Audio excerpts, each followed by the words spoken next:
तो चलिए दोस्तों, आज के लेक्चर में हम लोग स्टार्ट करते हैं कि कुछ बेसिक जो कमांड्स होती हैं उनको कैसे यूज़ करते हैं। तो सबसे पहले जो हमारा सॉफ्टवेयर है दैट इज़ मैट्रिक्स लेबोरेटरी।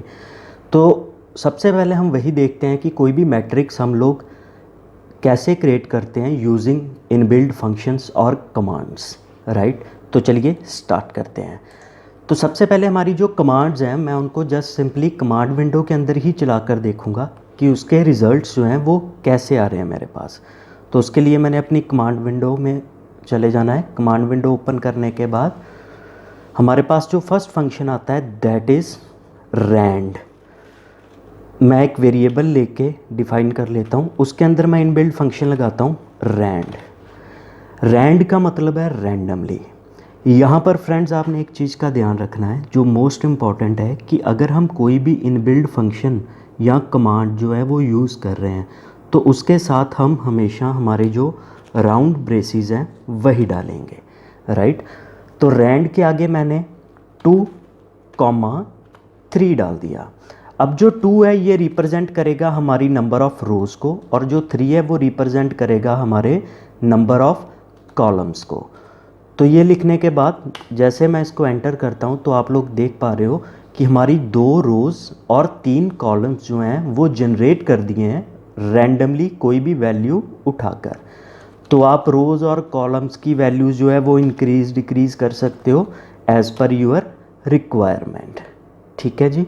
तो ये थी हमारे पास first command that is rand. अब जो नेक्स्ट कमांड हम लोग करेंगे, यहाँ पर मैं रैंड के साथ एक वेरिएबल और लगा देता हूँ एन। रैंड एन का मतलब है randomly, n means natural number.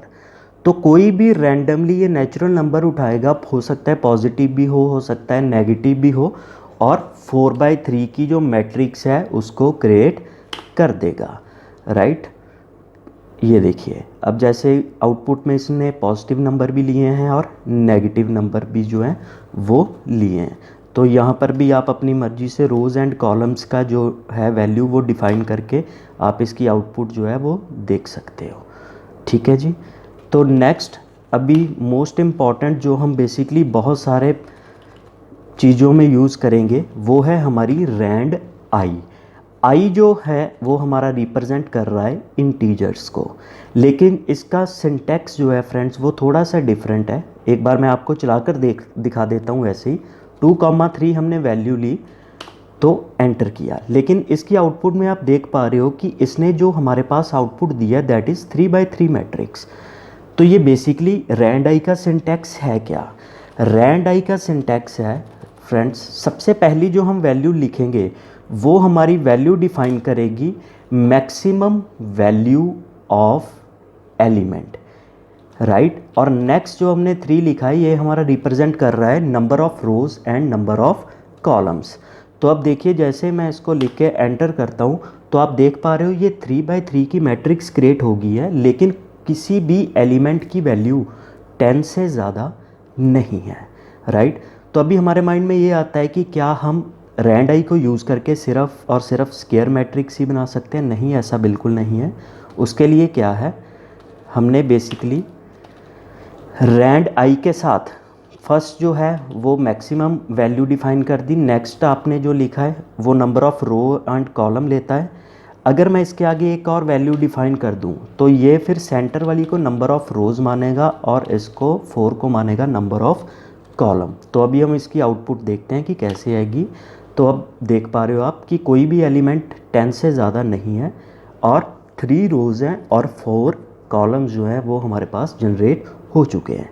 तो ये है रैंड आई मीन्स इंटीजर्स कैसे लेते हैं। तो ये सबसे मोस्ट इम्पॉर्टेंट जो है ये यूज़ होती है हमारी प्रोग्रामिंग के अंदर।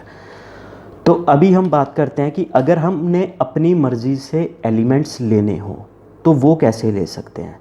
तो उसके लिए ये है, मैं एक वेरिएबल ले लेता हूँ दोबारा से a इज़ इक्वल्स टू, अब यहाँ पर हमने अपनी मर्ज़ी से एलिमेंट्स देने हैं, मींस यूज़र खुद इनपुट दे रहा है। तो इन केसेस में अगर यूज़र खुद इनपुट दे रहा है तो वहाँ पर हम हमेशा जो है वो स्क्वायर ब्रेसेस जो हैं उनको यूज़ करते हैं। फॉर एग्ज़ाम्पल मैंने यहाँ पे एक मैट्रिक्स बनानी है 1 2 3 4 5 6, तो मैं उसको लिखूँगा 1 2 3।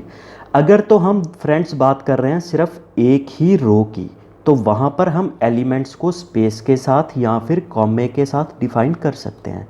अब जैसे ही हमने अगर नेक्स्ट रो में शिफ्ट करना है तो वहाँ पर हम डालेंगे सेमी कॉलन, तो वहाँ पर मैंने डिफाइन कर दिया नेक्स्ट रो में 4 5 6। तो अब इसकी आउटपुट आप देख पा रहे हो, राइट। स्पेस की जगह पर आप दोस्तों कॉमा भी डाल सकते हो।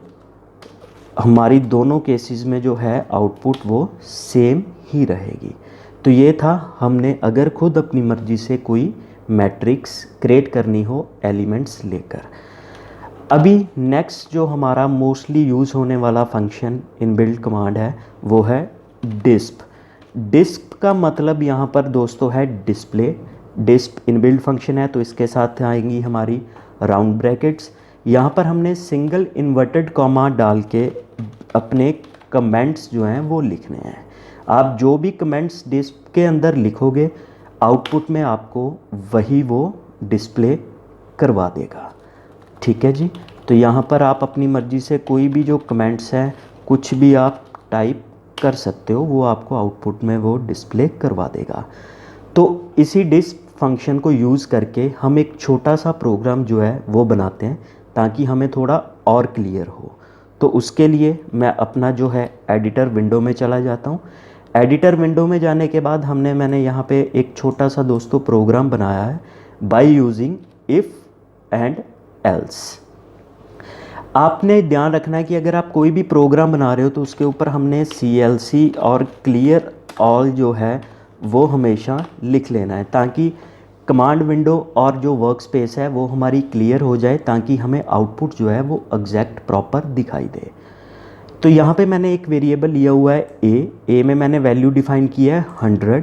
नीचे एक वेरिएबल लिया है बी में मैंने वैल्यू डिफाइन कर दी है 20। अब हमने इफ़ और एल्स को यूज़ किया है तो यहाँ पे हमने एक कंडीशन लगाई है कि अगर a is greater than b तो हमें आउटपुट में डिस्प्ले करवा दे कि a is greater, else display करवा दे कि b इज़ ग्रेटर, राइट। तो मैं इसको अभी सिंपली जो है वो प्ले कर देता हूँ, एक बार इसकी आउटपुट देखते हैं हम। तो आप देख पा रहे हो नीचे आउटपुट में हमारे पास क्या आ गया, a इज़ ग्रेटर, क्योंकि a की वैल्यू हमने ज़्यादा डिफाइन की थी। अगर मैं यहाँ पे b की वैल्यू 200 कर देता हूँ तो अभी मुझे ये आउटपुट में डिस्प्ले करेगा that is b is greater. तो इस अकॉर्डिंगली हम लोग जो हैं वो डिस्प फंक्शन का यूज़ करते हैं। अभी इफ़ एल्स के थ्रू ही हम, अगर हमारे पास 3 कंडीशंस हों तो उसके लिए हमारे पास जो प्रोग्राम है वो कुछ इस तरह रहेगा। फॉर एग्ज़ाम्पल मैंने a, b और c की कोई वैल्यू डिफ़ाइन की है किसी वेरिएबल में। अभी यहाँ पे इफ़ के आगे आप देख सकते हो कंडीशन इफ़ अगर a b से भी बड़ा है और a c से भी बड़ा है तो क्या होगा, a इज़ ग्रेटर। इसी तरह अगर b a से भी बड़ा है और b c से भी बड़ा है तो b इज़ ग्रेटर, एल्स नहीं तो c इज़ ग्रेटर, राइट। तो ये हमारा 3 कंडीशंस के लिए प्रोग्राम है कि अगर हमारे पास 3 कंडीशंस या 3 से ज़्यादा कंडीशंस आती हैं तो वहाँ पर हम उतनी बार जो है वो एल्स इफ़ को यूज़ करके उसे डिफ़ाइन कर सकते हैं। तो अभी मैं इस प्रोग्राम को जो है वो प्ले करता हूँ। तो अभी आउटपुट में मेरे पास आ रहा है b इज़ ग्रेटर, राइट। तो अभी मैं b की वैल्यू थोड़ी सी चेंज कर देता हूँ यहाँ पर, और दोबारा से अगर इसको प्ले करता हूँ तो अभी मेरे पास आ रहा है c इज़ ग्रेटर। तो दोस्तों ये वो कंसेप्ट्स हैं जो हम बाय यूजिंग इफ़ और एल्स के साथ हम यूज़ करते हैं इनको, डिस्प फंक्शन को। तो अगर आपको वीडियो पसंद आई हो तो हमारी वीडियो को लाइक करें और हमारे चैनल को सब्सक्राइब करें। Thank you.